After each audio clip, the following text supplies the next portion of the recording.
Hello, how are you? I hope everyone is gesund, stark, und freilich, begashmis und beruchnis. I hope everyone is healthy, strong, and happy, physically and spiritually. A freilichen Purim Cotton. Today is Purim Cotton. It's a yontiv. We don't say Tachnun. It's a special day. So obviously we'll talk about the connection between Purim Cotton and the thought for the week for Shabbos Parshas Tetzaveh. But first, as we've done in the past couple of months, our minds and hearts are with our brothers and sisters in Yisrael, so we're giving tzedakah that the war should end immediately and we should win, and there should be shalom in Yisrael, and all the hostages should return home safely and in good health. Now we'll say a prayer, and the prayer is what we say by Avdallah. Since it's Purim Cotton, we're already thinking about Purim, and this is a pasuk from the Megillah. La Yudeim Hoy so oiro v'simcha v'sosayim v'kar Kein tielanu. We say this by Avdallah. La Yehudim hoy so oiro. For the Yidden there was light. V'simcha v'sosayim v'kar. Joy, gladness, and honor. So too, let it be with us. And that's another connection. Today we're going to speak about Parshas Tetzaveh, which the beginning of the Parsha talks about kindling the menorah, the candelabra in the Mishkan, and that's Oira. So we start with Oira, as we spoke last week about the Orim, that the first of the utensils built in the Mishkan that the Torah speaks about is the Orim, because we start always with Oir.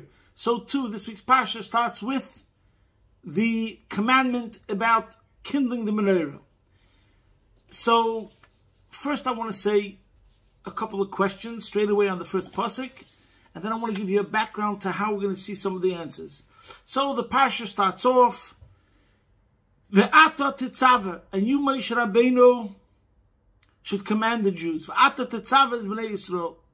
So there's a famous question over here. Obviously, why over here is this very strange way that the Eibishter tells Moshe to give over this commandment. Va'ata Tetzaveh, you should command. Which implies that Moshe is the one who's giving the commandment.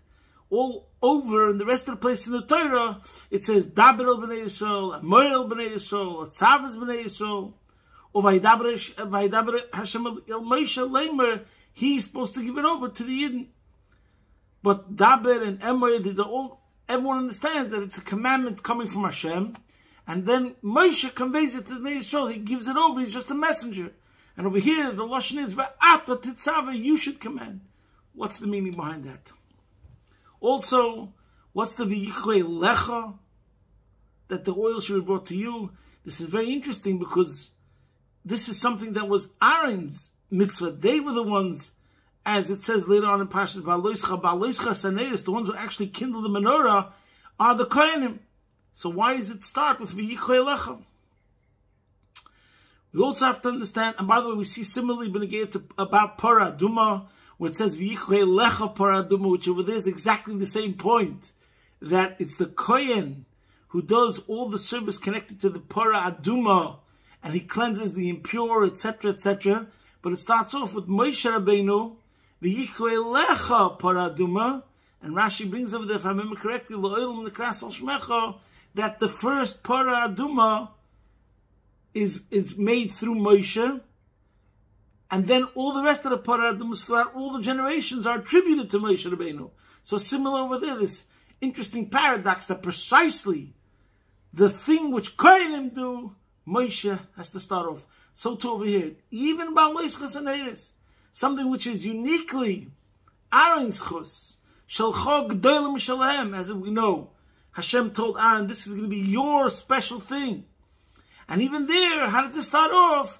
It starts with Moshe Rabbeinu, so to speak, giving the hechsher on the oil that it's proper. And then the Kohanim kindle the menorah. We also have to understand, what does it mean, kosis lamoyer? The pasuk says, they shall take for you clear olive oil, kosis lamoyer, crushed for illumination. But the word lamoyer means luminary. So it should have said, l'chayra kosis l'choyer, crushed to illuminate. But kosis lamoyer, the word moyer, we have moyer, which is the source of the light. the luminary. That's what usually is translated, like the sun itself is the moyer. And then there's the Or HaShemesh, the light that comes out of the Shemesh, that's Or. So it could have said Kosas L'Hoyer. There's another question where one pasuk says Lalis Ner Tomid, and Rashi explains that it doesn't mean constantly, it means every single day. Like when you say every single day, does it also mean all day? Or does it mean every single day? Tomid could sometimes mean every single day, not all day. And as we understand from the next pasuk, because then the pasuk says, so that the mitzvah was only from the evening to the morning. And this pasuk says, Ner Tomid. So what's the difference? Why does it first use an expression, Tomid, that could be mistakenly interpreted as meaning constantly, all day, 24 hours? And then the pasuk says, the next pasuk, Me'erev ad Boker. Now, there's a famous Hasidic discourse of the Rabbi that he edited in the year Tafshin Nun Beis, which was 28 years ago, 1992. And this was the last Maimer Hasidic discourse that was given into the Rebbe to edit, and he edited it, and then the Rebbe had a stroke a couple of days later. So Hasidim of this generation attribute great importance to the last Maimer that the Rebbe edited. But then there's something that I didn't find out until this week. And I heard it from Rabbi Yoel, and then I asked others, and they told me, I heard it from some other people also. There was a group of disciples, Bacharim, students, that they used to distribute these Hasidic discourses. And they would write into the Rebbe a duch, a report about how they distributed it to give the Rebbe nachas, how the Torah Chassidus was being spread. Now the Rebbe was being Magir Maimarim for years, editing Maimarim in the last couple of years, from 87, 88, 89, 90, 91, and 92. So whenever they wrote a duchen to the Rebbe, there was never an answer. But in this Maimer, there was an answer, Yehi Rotzoin Sheyifalu, Yehi Rotzoin Sheyifael Pulosai, that this Maimer should accomplish what it's meant to accomplish. It should be effective. It should have an impact. So that means that over here the Rebbe stressed how he desires that this Maimer should really make a difference, which means we have to really study it and apply it. Now this Maimer, that's the Maimer Divrei HaMaschil that starts Va'ata Tetzaveh, and the questions that I just mentioned all come from that discourse. But then this Maimer is so unbelievable, so comprehensive, so fundamental. It covers Jewish history, it covers leadership, it covers millennials. And it tells the story of Jewish leadership from Moshe Rabbeinu, Mordechai HaTzadik, the previous Lubavitcher Rebbe, and then the Rebbe himself, as the Rebbe discusses the uniqueness of our times. Whilst discussing the jobs of all these great spiritual Jewish leaders, we also get into the discussion of what is a Jew? What is Jewish faith? And like nowhere else have I ever seen in all of the literature of Chassidus, where it's discussed so clearly the idea and the concept and the theme of Jewish faith. So let's start. In that Maimer, let's start with the first thing we see over here. In addition to the fact that I said that this pasuk says Va'ata Tetzaveh, there's another point that other commentators bring out. It's not brought in that Maimer, but also very interesting that over here it says 3 times Va'ata. First in the first pasuk, Va'ata Tetzaveh. Then later on, it says Va'ata Hakri V'lecha. And then it says Va'ata Tedaber al Kol Chachmei Leiv. So again, the emphasis is about Moshe Rabbeinu's involvement in a very direct manner. You, Va'ata Tetzaveh, as Bnei Yisrael, when it comes to the commandment of killing the menorah. Then Va'ata Hakri V'lecha Sakonim, you're the one who inaugurates all the Kohanim. You make them officially in the status of the officers of the Kohanim, the ones who serve in the Beis HaMikdash. And then Va'ata Tedaber al Kol Chachmei Leiv, you're the one who has to be personally involved in talking to the ones who are going to be building the construction of the Mishkan. So I forgot to mention this before, I just want to say, last Parsha was talking about the construction of the building, so to speak, and what's in the building. But then we have to talk about the people that serve in the building. So this week's Parsha is primarily about the Kohanim. There's the plan, and then there's the personnel. So that's what this week's Parsha is about. And we see that Moshe's involvement, both in the construction, that's why it says, Va'ata tedaber el kol chachmei lev. He's the one that he passes the mantle, so to speak, that they do the job.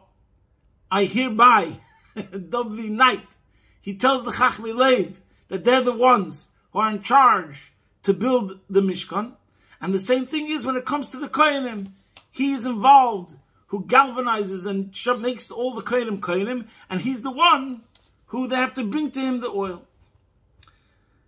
So the first point is that in this Maimer, Vata Tetzaveh, the Rebbe goes into the explanation of what is a Jewish leader. A Raya Nem, and a faithful shepherd means, Raya Mehem, the Zohar says, it means he feeds the faith. Every Jew believes as a state of being.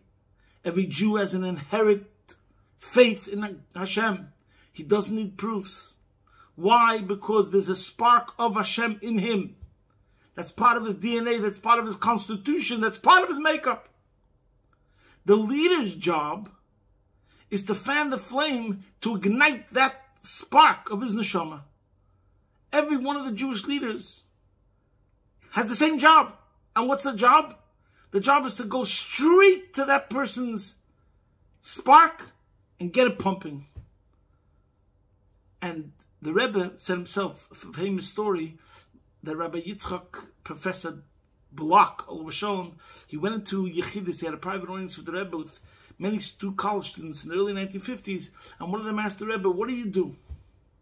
And then the Rebbe said, he said, you see, look at that light switch over there, and he pointed to a light switch at the wall. And he said, you see that light switch? You switch on that switch and light comes into this room. But how does it work? The light switch is connected by wires to a generator, to an electric powerhouse in Brooklyn, in downtown Brooklyn.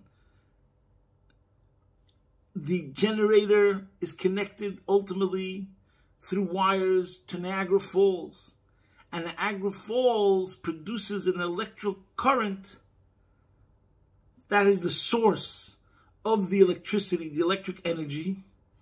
And from there, it goes to downtown, like we said, it goes to downtown Brooklyn. From downtown Brooklyn, it then spreads into smaller wires, into smaller emissions of electricity. And from downtown Brooklyn to other places through Brooklyn until we get to that light switch on the wall in this room. Now, if you don't switch on the light, then you're in darkness and you could trip and fall. So we have to realize we have tremendous power in that switch, which is ultimately connected to the Niagara Falls, which is an unbelievable source of energy. The point is, you have to know how to turn on the switch. My job is to help you find the switch, which means the job of a Rebbe is to help every single Yid find the switch which is in himself, and then to be able to turn on the electricity which is in him, which is his neshama. So we spoke about this many times. Basically, it comes down to the point of the role of a Rebbe in Yiddishkeit. And obviously, anyone who studies Chumash sees again and again and again, from when Moshe Rabbeinu was born, how every single story is connected to Moshe Rabbeinu. So this is what that Maimer discusses. And then he goes through the different leaders in different ages, what methods they used in order to ignite that spark. So first he starts with Moshe Rabbeinu. He says in Moshe Rabbeinu's time, number one, it was primarily through miracles. The Yidden were overwhelmed by seeing godliness in a revealed way. So godliness was, Elikus, was evident and obvious. So obviously, it brought out the neshama. And so too, Moshe Rabbeinu was the level of das. That means he took the Yidden's faith and he internalized it. He made it real. Because when you study and you talk and you educate, education, then you know what you believe in. You have to define to yourself, what does it mean, I believe, etc. So that was Moshe Rabbeinu's primary method of bringing and igniting the light that was in you, was through education, through das. But then, now let's connect it to another part of the pasuk. There's something called times of decrees. And this is what it means, kosis. So one second, let's go first. So therefore, va'ata tetzaveh.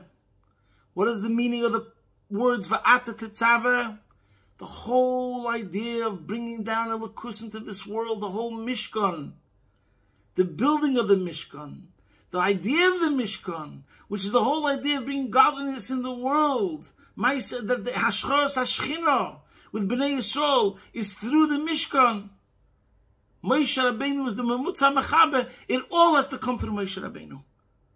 And that's Ve'ata Yu Tetzaveh Meloshen Tzav Savechibur. Chassidus interprets the meaning over here. Ve'ata. Moshe Rabbeinu, you are the one, Tetzaveh, which connects.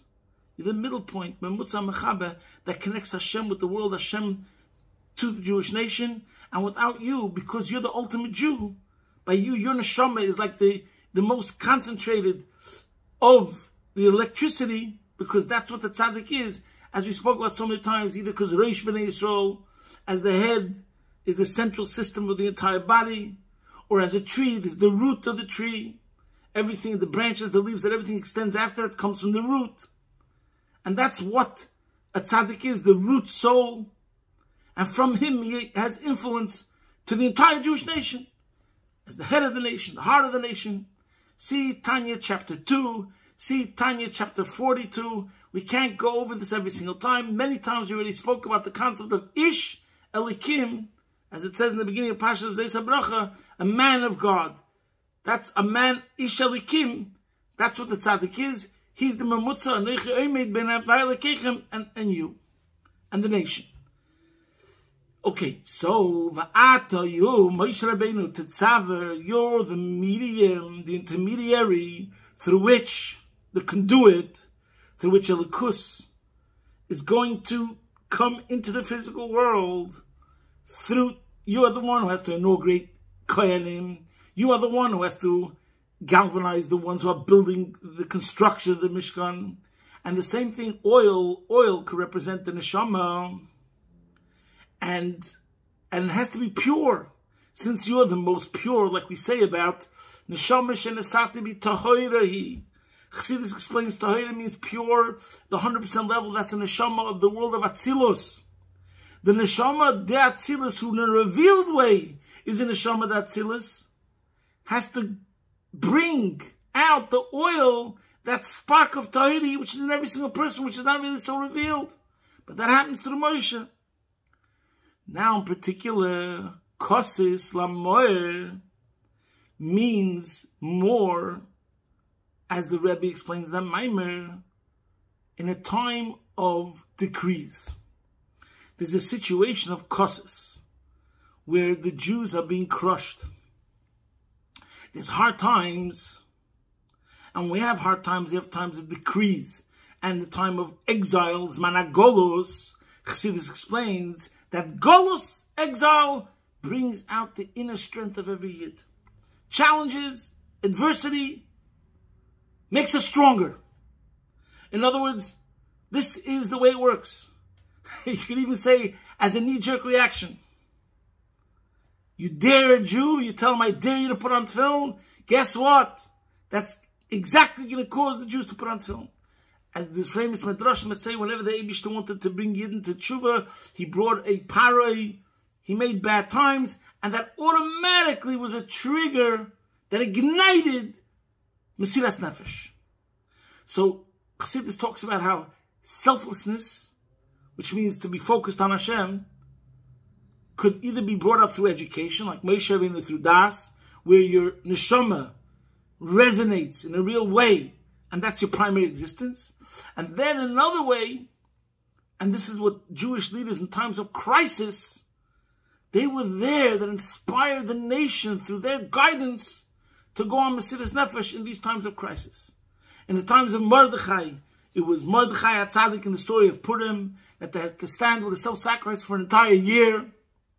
And in the times of the Frierdiker Rebbe, Stalinist Russia in the 20s, it was the Frierdiker Rebbe that inspired thousands of his followers to face up against communism that was out to destroy Yiddishkeit. And as everyone knows the story of the Frierdiker Rebbe. But then comes another period, and this is really the highest level. Oh, so one sec. So now we understand why it says Kosis Lamoyer, not Kosis Lahoyer. What does it mean, Kosis Lamoyer? That what reveals the essence of your soul.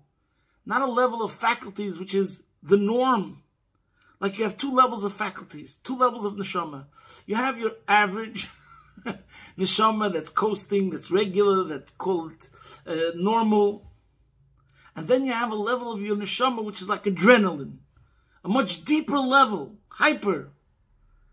That comes out, that's the source. We have to dig deeper to get to the highest level of your neshama, which is your power of mesiras nefesh, to overcome challenges and adversity. And this is what the pasuk means.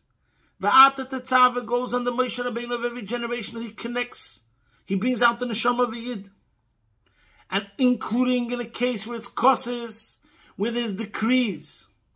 And through the situation where they're being crushed and the times of exile, do not despair. Because when Jews, Yidden, have to live through trials and tribulations, then we come to more.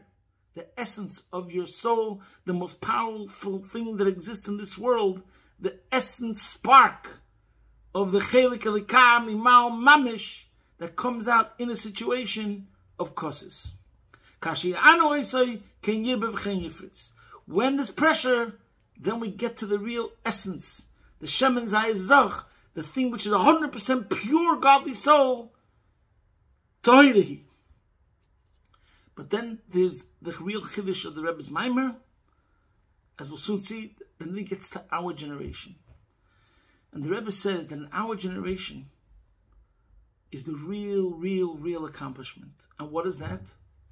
When there's nothing pushing you in any way whatsoever to choose Hashem, and still you choose Hashem, and it's kosis lamoyer, but what's the kosis?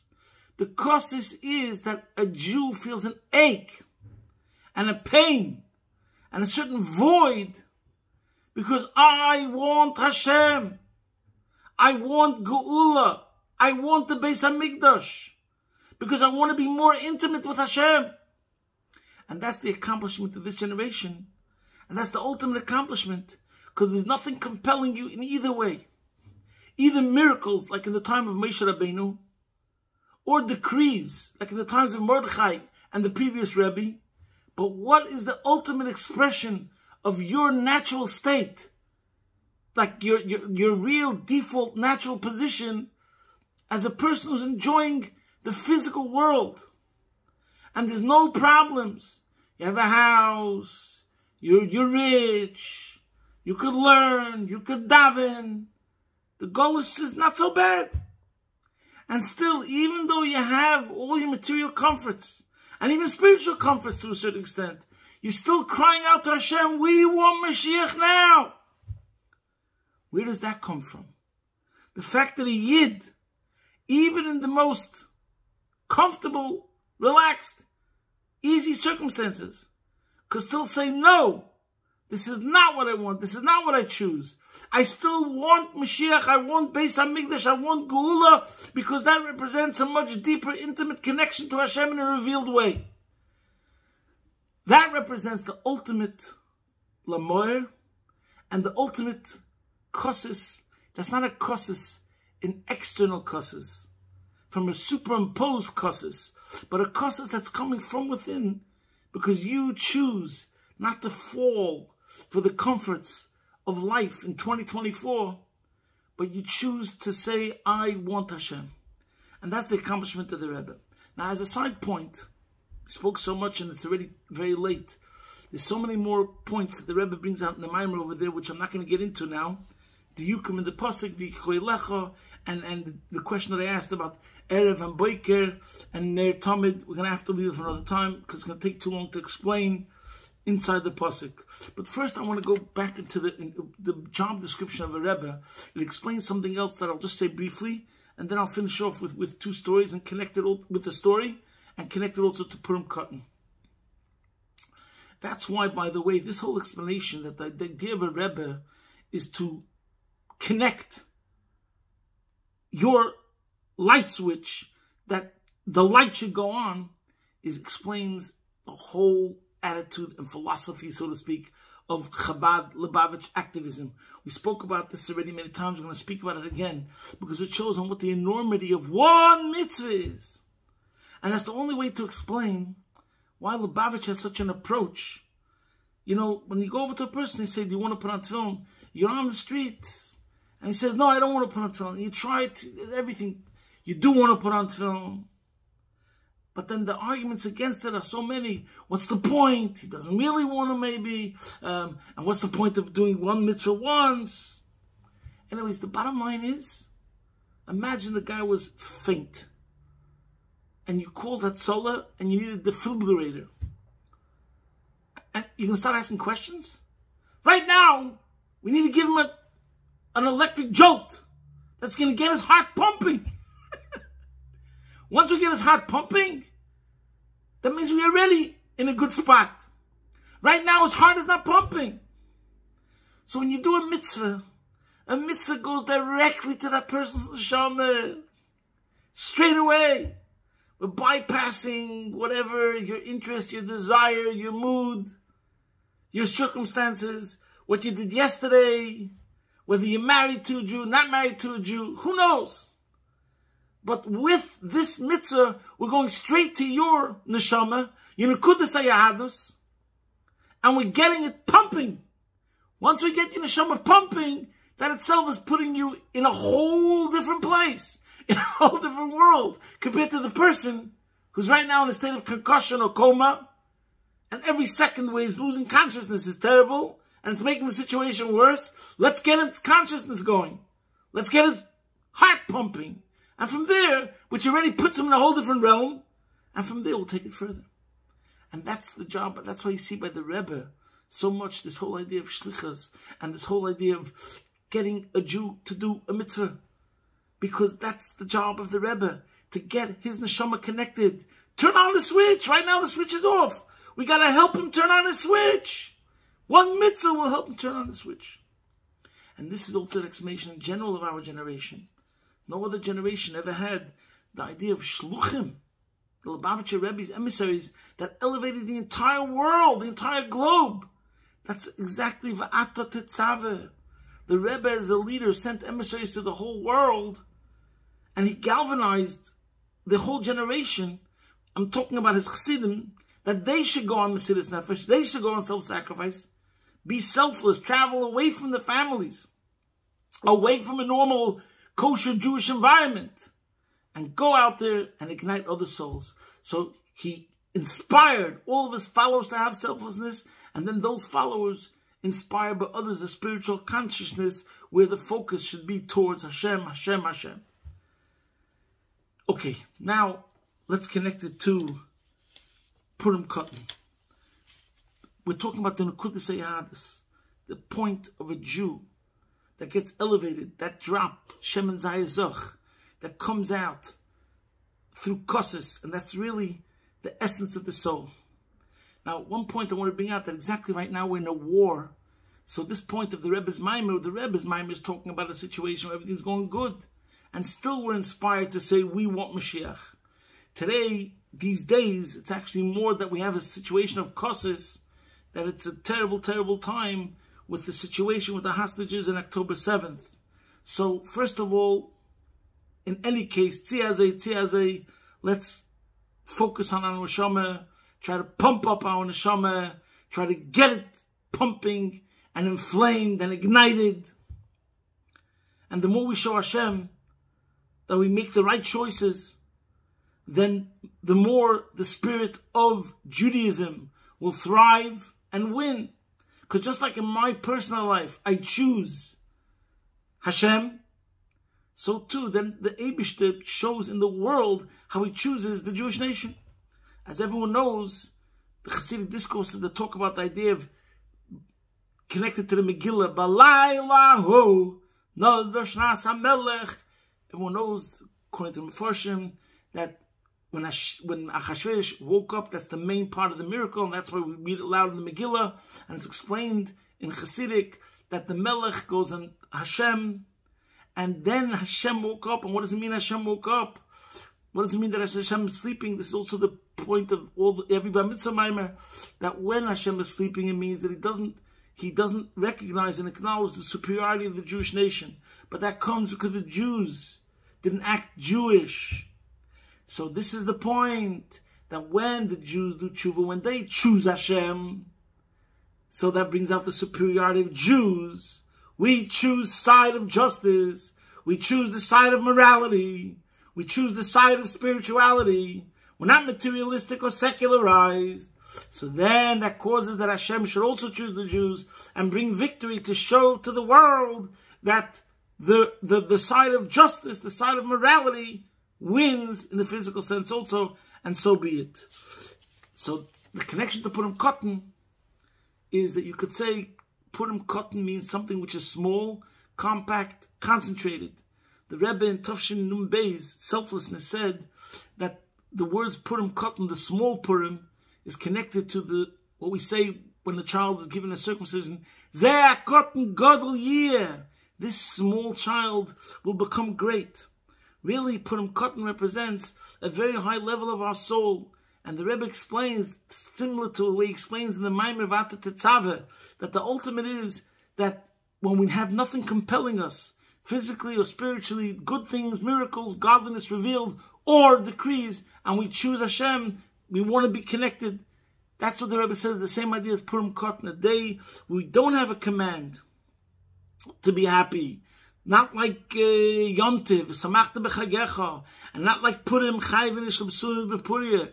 There's no obligation, and still we're happy on Purim Cotton. That represents the ultimate essence of a Jew, that he's happy in the very fact that he's a Jew, and that brings out enormous joy in him. And that's the idea of Purim Cotton, the ultimate expression of the essence of the Jewish soul, that's just happy in his being a Jew and connected to Hashem.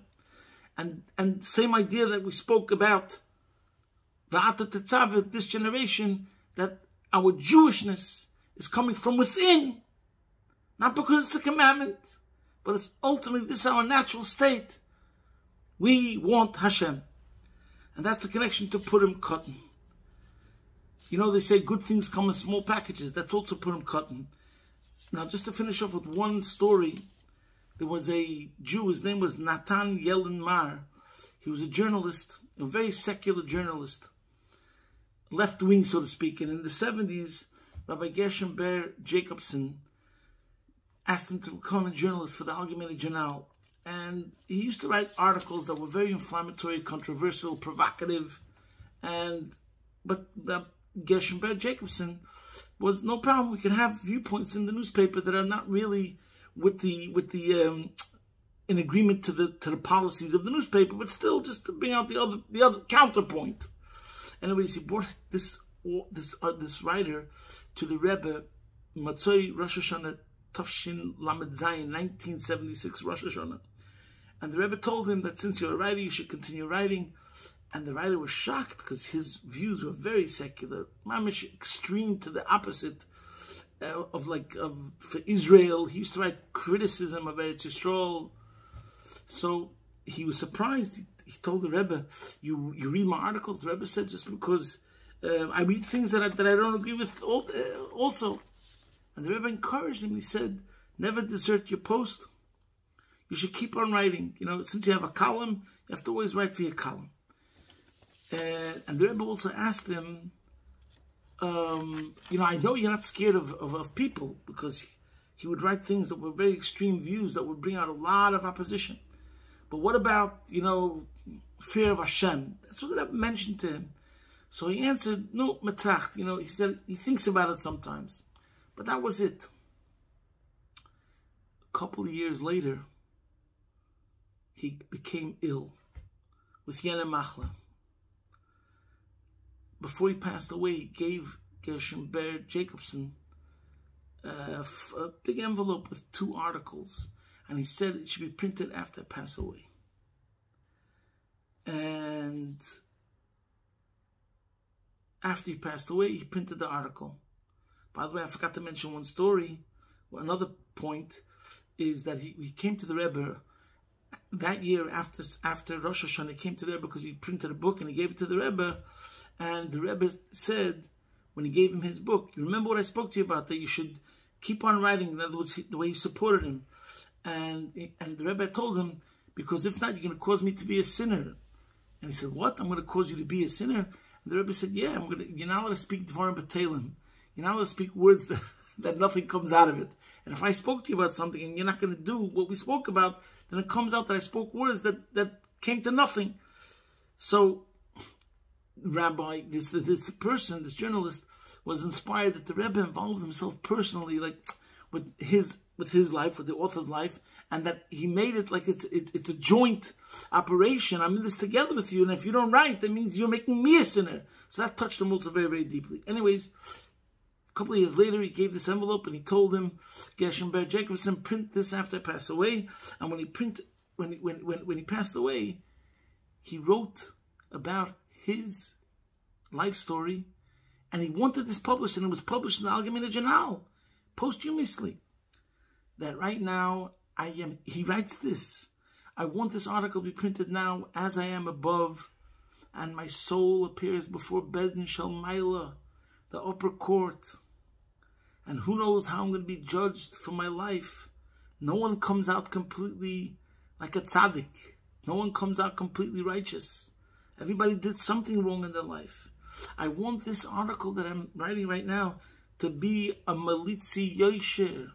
I want my story of the Rebbe, my connection to the Rebbe, and me writing down how I was inspired by the Rebbe to be my advocate, my lawyer, in the upper court, in the Bezdin Shalmaila. It'll serve me well.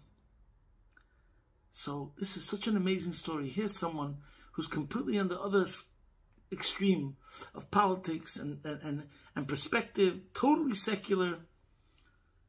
And the Rebbe is encouraging him to continue writing articles. And then after he passes away, you see how the Rebbe brings out that person's neshama. This person is pointing to his connection to the Rebbe, to be his lawyer as his neshama stands before Hashem. And before that, when the Rebbe told him, what about Yirah Shamayim? He said, no, I'm thinking about it vaguely. But that already dug deep. It touched his neshama. It didn't come out that day. It didn't come out maybe for the next while. But in the end, when the true colors came out, the Rebbe's association with this person was able to bring out his neshama in a revealed way. So this is the lesson we have to take from this week and from Purim Cotton. Purim reminds us of Mesilas Nefesh, the Jewish nation.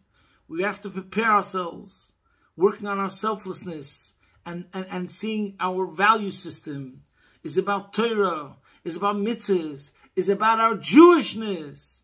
And we should joy and be happy in our neshama and in our joyousness. And that's the message of today. And we have to also realize the real kosas lamoyer, whether it's because of these days that we're crying out to the Eibishter and connecting to the Eibishter and making our spirituality and our selflessness primary, or whether it's in general, we have to always remember what's primary. So the more we bring out our neshama, then Hashem will also bring out more in a revealed way on this planet Earth the superiority of the Jewish nation in every single way. And this will bring the Gula Mitzvah Shlema, take it from Yad Mamish. Posting from my home, Be'ez Hashem Yisbarach, your man in Melbourne.